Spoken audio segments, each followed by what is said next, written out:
Bienvenue chez vous vous est proposé avec le soutien de Wallonie-Belgique Tourisme.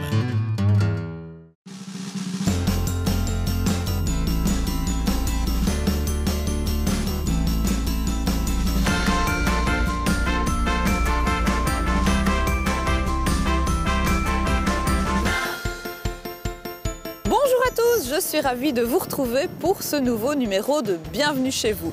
Je suis à Dinan, en bord de Meuse aujourd'hui. Alors Dinan, c'est la ville touristique par excellence. Je suis sûre que vous êtes déjà venu passer un dimanche en famille ici ou qu'une gentille institutrice vous y a emmené en excursion. Vous allez le voir, la Cité des Coppères, qui a été élue 11e meilleure destination européenne 2019, a su évoluer tout en gardant les grands classiques qui ont fait sa renommée. Au programme de ce numéro dinantais, il y aura d'abord une croisière sur la Meuse pour découvrir Dinan vue du fleuve. Nous prendrons ensuite le téléphérique pour visiter celle qui veille sur la Cité des Coppères depuis plusieurs siècles, la Citadelle. Nous irons aussi visiter la Maison Espagnole à Bouvignes, devenue un musée de tout premier plan. Et puis, on remontera un peu la Meuse pour aller au somptueux château de Freyr. Après tout cela, vous aurez rendez-vous plus près de chez vous pour découvrir une autre ville proche de l'eau. Et puis, je vous retrouverai ici pour notre traditionnel agenda. Vous êtes prêts? Alors, on y va!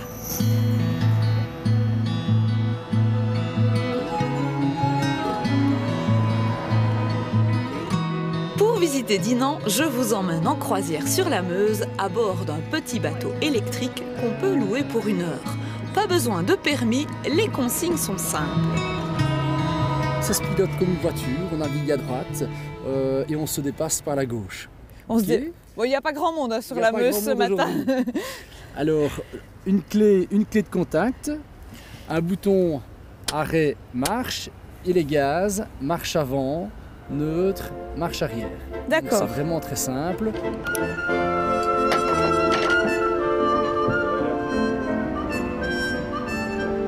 Frédéric, depuis la Meuse, on peut voir presque tous les grands monuments de Dinan. Oui, effectivement. Donc, la Meuse offre un cadre particulier qui nous permet d'avoir une vue centrale tant sur la rive droite que la rive gauche et donc d'apercevoir ou de voir les principaux monuments, en tout cas les monuments emblématiques de la ville de Dinan. Alors, on commence, on va les désigner les uns après les autres, là-haut, la tour de Montfat. Alors la tour de Montfat, qui, bien qu'elle ait des allures médiévales, est en fait une tour assez récente puisqu'elle a été construite en 1909. C'est une tour panoramique qui a été édifiée à des fins touristiques. Et là, juste en dessous? Alors là, en dessous, eh bien, c'est la façade Meuse de l'hôtel de ville. Et cette façade, en fait, a été restaurée après la Première Guerre mondiale dans un style qui est assez fidèle à ce que la façade présentait auparavant. Ce que Dinan, pendant la Grande Guerre, a été quasi complètement incendié. Mais oui, le 23 août 1914, les Allemands ont incendié quasiment les 3/4 de la ville. Donc beaucoup de bâtiments ont été détruits à ce moment-là et ont dû être restaurés. Le 23 août 1914, 674 civils dinantais ont été assassinés par l'armée allemande. À l'occasion du 100e anniversaire du massacre, la ville a inauguré un grand monument qui reprend le nom et l'âge de toutes les victimes. Avant de poursuivre notre croisière, je vous propose de prendre un peu de hauteur pour visiter la Citadelle, monument emblématique de la Cité des Coppères. Pour la rejoindre, 408 marches ou le téléphérique.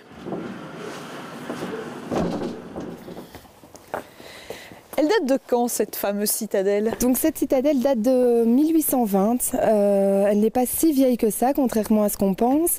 Elle a été construite pendant la période hollandaise. Donc il faut savoir qu'en 1820, la Belgique n'existe pas encore. C'est seulement en 1830 l'indépendance de la Belgique. Donc à cette époque-là, la Belgique fait encore partie intégrale des Pays-Bas. Et voilà pourquoi elle était construite par les Hollandais. Et avant cette période hollandaise, l'endroit était déjà occupé par les Français? Il y avait déjà une citadelle, effectivement, qui avait été construite, elle, par Vauban, Sébastien Vauban, donc on connaît tous, sous Louis XIV. Et malheureusement, il n'en reste plus rien de cette citadelle parce que les Français avaient signé un traité qui s'appelle le traité de Ryswick, qui disait qu'ils devaient rendre la ville dans l'état dans lequel ils l'avaient trouvée avant l'occupation. Donc lorsqu'ils sont arrivés, ils ont construit leur belle citadelle assez imposante, qui était beaucoup plus imposante que celle-ci. Et à la fin de l'occupation, lorsqu'ils sont repartis, ils ont entièrement démantelé cette citadelle. On dit même donc qu'ils ont abîmé plus que ce qu'il y avait auparavant. Le site est en fait occupé par un château fort depuis l'an 1040. Il faut dire que l'endroit est stratégique et particulièrement facile à défendre. La preuve avec cette vue panoramique depuis le toit de la citadelle, qu'on appelle le glacis et qui est pour des raisons de sécurité inaccessible au public.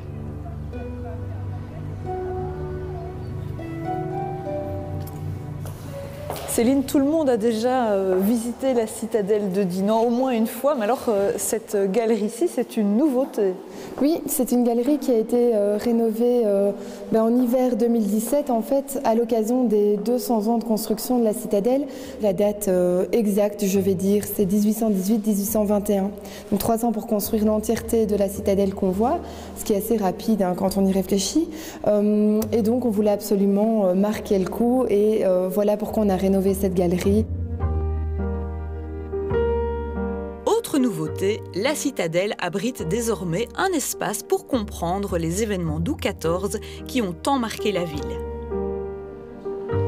Allez, on retourne à l'époque hollandaise, quand la forteresse faisait face à la France. Elle servait à quoi cette citadelle ?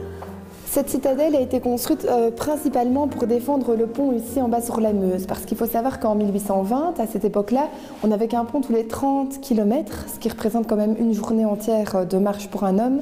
Et donc, à l'époque, entre Dinan et Namur, par exemple, on n'avait pas de pont du tout pour traverser cette Meuse. Aujourd'hui, il y en a déjà 8. Donc tout ça pour vous faire comprendre que le pont ici en bas, à l'époque, c'était vraiment le seul pont de la région, seule voie d'accès pour pénétrer dans Dinan en venant de la France. Donc forcément, c'était très important de le défendre. Ils étaient combien alors les soldats ici en garnison dans la citadelle ? Alors ici, il y avait de la place pour 400 soldats. 400 soldats, donc il fallait bien les loger, les nourrir, ces soldats. Donc ici, on se trouve dans la cuisine, cuisine qui est assez petite d'ailleurs pour 400 soldats, on le remarque. Il y a là ici 4 grandes cuves de chacune 100 litres qui étaient chauffées par des petites ouvertures en dessous. Les soldats remplissaient ces cuves d'eau, mettaient tout ce qui était légumes, pommes de terre, viande, et c'est comme ça que le repas cuisait pendant la journée. Impossible de quitter la citadelle de Dinan sans passer par la tranchée et l'abri renversé. Ce point d'orgue de la visite est une très vieille attraction touristique puisqu'elle a été inaugurée en 1936. Qu'est-ce que ça représente cet abri renversé ? Donc l'abri renversé, ça représente un abri qui a été bombardé pendant la Première Guerre mondiale. Donc il faut avoir en tête qu'on ne se trouve pas du tout dans la région de Dinan, mais dans la région de l'Isère. C'est une reconstitution de ce qu'on pouvait trouver du côté de la mer du Nord, région de l'Isère, en Belgique. Ypres plus précisément, c'est un abri de soldats qui a été bombardé pendant la Première Guerre mondiale. Et suite à ce bombardement et au sol instable avec la mer, le sable du côté de l'Isère, justement, l'abri a entièrement basculé à 30 degrés sur le côté.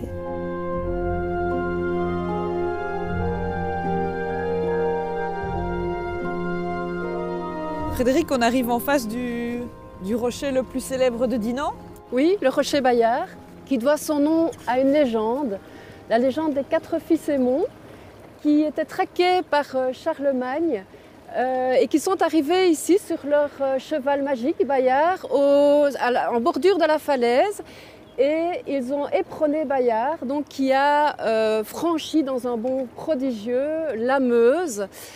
Et en ce faisant, eh bien, de son coup de sabot, il a fendu le rocher, ce qui a donné cette colonne qu'on appelle aujourd'hui rocher Bayard. Alors si on quitte la légende pour revenir à l'histoire, eh bien en fait ce rocher est une barrière naturelle qui fermait vraiment donc la ville ici au sud. Il était possible d'y passer sur un petit sentier assez difficile. Et c'est à la fin du XVIIe siècle, lorsque les armées de Louis XIV ont quitté la ville, eh bien que le passage a été élargi pour pouvoir laisser passer donc les troupes.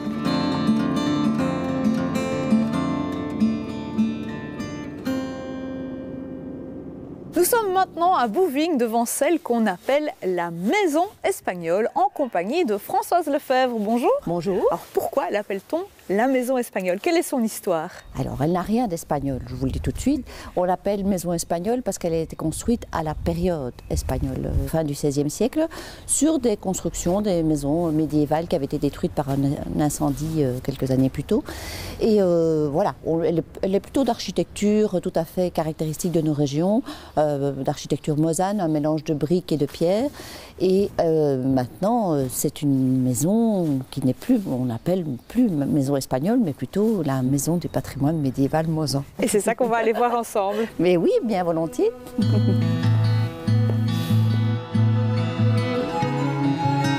Comme son nom l'indique, la Maison du patrimoine médiéval mosan se consacre au patrimoine hérité du Moyen-Âge et ce, dans toute la vallée de la Meuse. Pour cela, elle propose des expos permanentes et temporaires.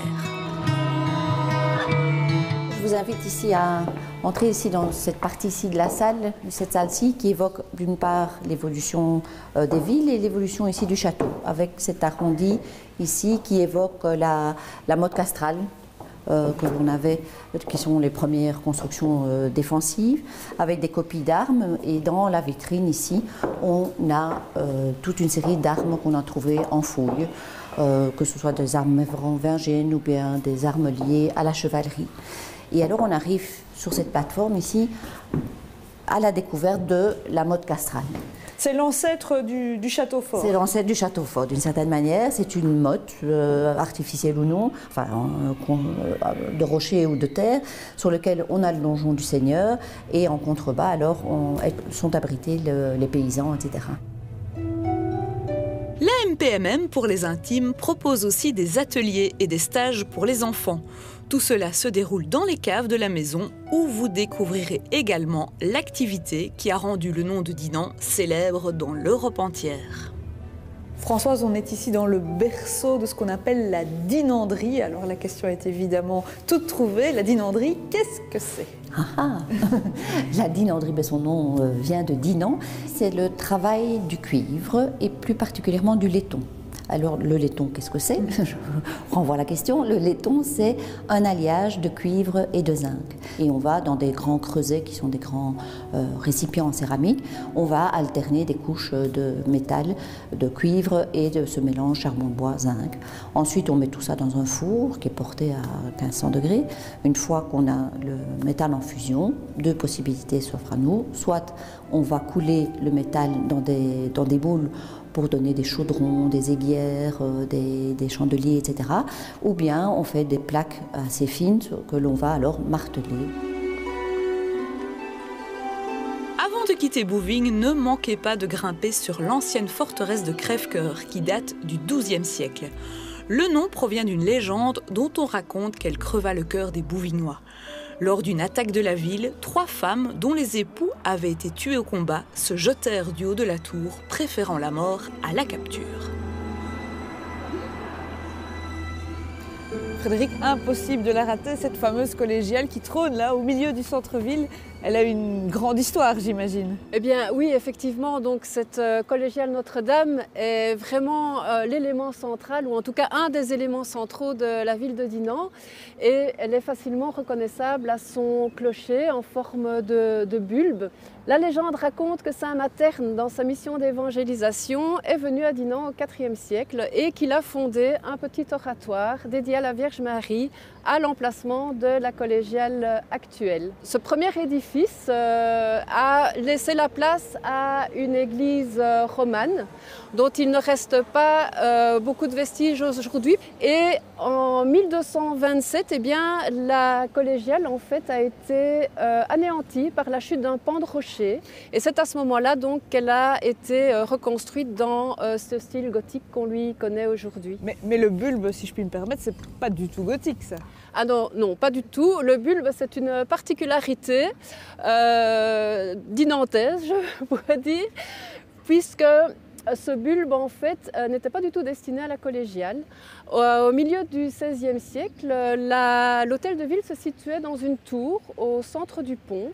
Et la commune avait commandé une horloge et un carillon donc, qui devaient être placés sur cette tour. Et lors des travaux, eh bien, il est devenu évident que le poids généré donc, par ces aménagements ne pouvait pas être supporté par le pont. Et donc il a été décidé de placer le bulbe sur la collégiale. Puisqu'on l'avait, autant s'en servir. Autant s'en servir, effectivement. Après cette leçon de bon sens dinantais, direction le château de Freyr, quelques kilomètres en amont. Jean-Guillaume, on arrive dans les jardins du château de Freyr, voilà, qui tout sont à fait. somptueux. Hein. Bienvenue donc, oui, ils sont très jolis. Ils sont d'époque et ils sont très bien maintenus. Alors, de quelle époque? Alors, ils datent donc du XVIIIe siècle. Ils sont d'inspiration donc française. On pourrait dire donc un jardin à la le nôtre, avec un jardin en deux plans. Un plan supérieur et ici la partie inférieure où nous nous trouvons. De part et d'autre, on a également donc ces jolis bassins et donc qui sont entourés de tous les d'orangers et de citronniers également. Ces arbres ont pour certains d'entre eux plus de 300 ans. On raconte qu'à la Révolution française, ils ont sauvé le château de Freyr. À l'époque, le maire de Givet, la ville française voisine, est un farouche révolutionnaire, proche de Robespierre. Décidé à brûler le château, il veut d'abord voler les orangers. Le hic, c'est que les orangers sont lourds et que ça lui prend plusieurs jours de les mettre sur des péniches.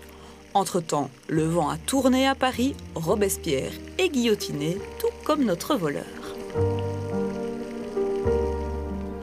On arrive donc au pavillon Frédéric Salle, qui a été construit en 1775 par Philippe de Beaufort pour son fils Frédéric.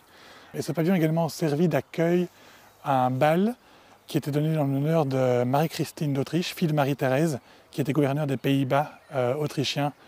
Et pour sa venue à Freyr, donc, le bal a été tenu donc, ici. Les jardins du château de Freyr abritent aussi un véritable labyrinthe. Plusieurs kilomètres de charmilles y sont en effet plantés. Aux amoureux de s'y perdre ou aux enfants d'y organiser des parties de cache-cache. Jean-Guillaume, vous vouliez absolument nous parler des bassins du jardin du château de Freyr. Tout à fait. Donc, dans l'ensemble du jardin, nous avons 10 bassins qui sont tous alimentés par une source qui sera un peu plus haut. Et donc on a en continu un jet d'eau ici dans les jardins. Donc ça veut dire qu'il n'y a pas d'électricité pour propulser l'eau.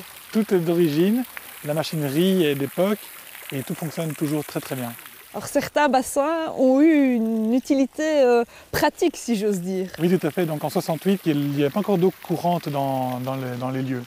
Et donc les 4 bassins qu'on peut voir au début du jardin ont tous servi pour des besoins ménagers. Dans le premier, on se lavait, dans le second, on lavait le linge.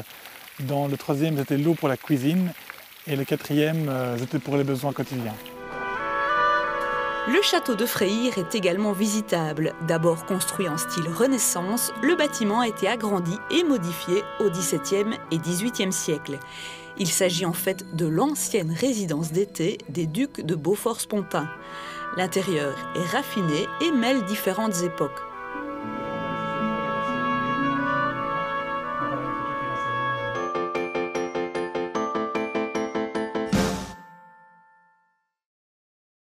Bonjour à tous et bienvenue ici à Ottignies-Louvain-la-Neuve. Nous sommes en Brabant wallon. Ottignies, ville d'eau, grâce à son domaine provincial de détente, le domaine du Bois des Rêves. Car vous allez le voir, tout ici tourne autour de l'eau. C'est parti.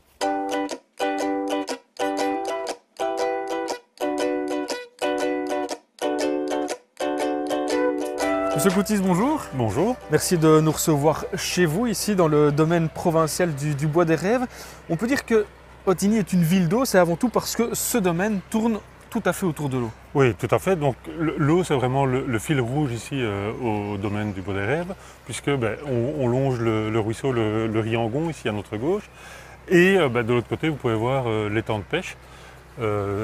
On a aussi une piscine qui accueille 40-50 000 personnes chaque année. Donc l'eau est vraiment au cœur du domaine. Oui, et puis vous m'avez dit qu'il y avait quelques sources aussi dans les bois. Oui, on a quelques sources qui émergent naturellement et qui se déversent elles aussi dans l'étang. L'étang, on le voit ici à côté de nous, sert d'activité récréative pour certains de vos habitués? Oui, on a des abonnés, des pêcheurs à la journée, mais aussi énormément de personnes qui viennent pour se reposer, se relaxer, lire un livre sur les bancs au bord de l'eau.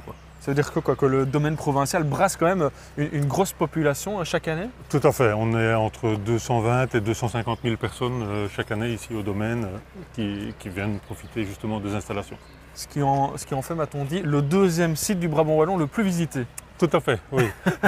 après Walibi, on est effectivement le deuxième site le plus visité. Oui.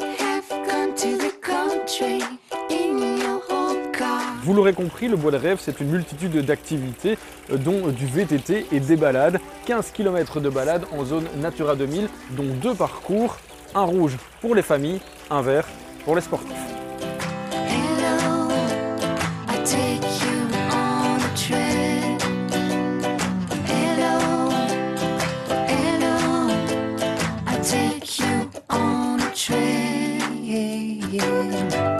Bonjour Julie. Bonjour. Alors vous êtes directrice de l'ASBL du musée de l'eau et de la fontaine. On est toujours ici au domaine du Bois des Rêves. On est quelque part dans un musée en transition à ciel ouvert de toutes ces fontaines. Voilà, effectivement. Donc le domaine nous a accueillis il y a presque 2 ans maintenant. Donc on a dû déménager, on était à Genneval.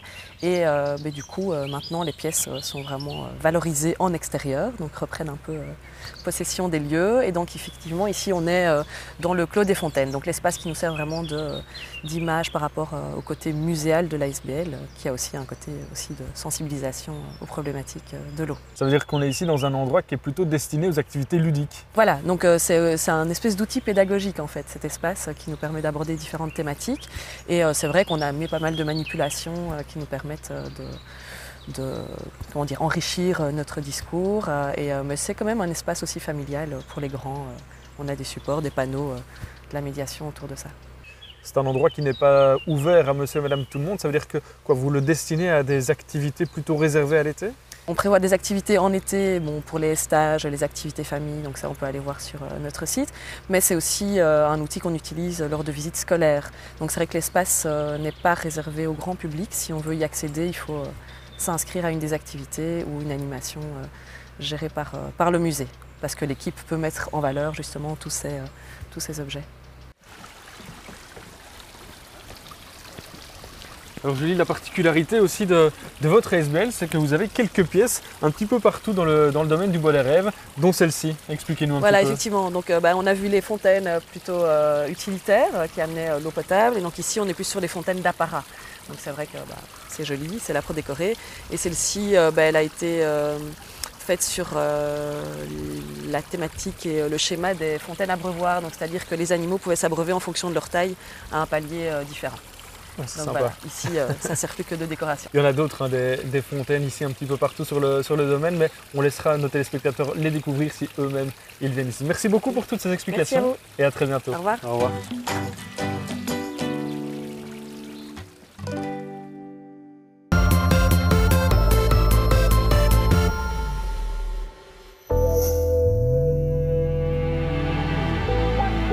Je vous retrouve à Dinan sur l'encorbellement de la Meuse qu'on nomme ici en toute modestie la Croisette.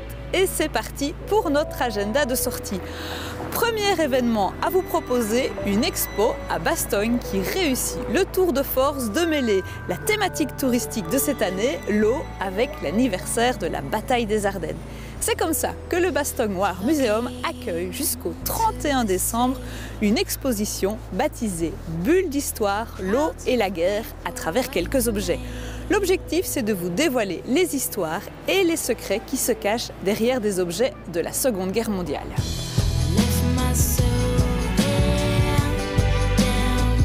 Le jeudi de l'Ascension pour les distraits, c'est le 30 mai. La Fondation Follon vous invite à prendre l'air au château de La Hulpe.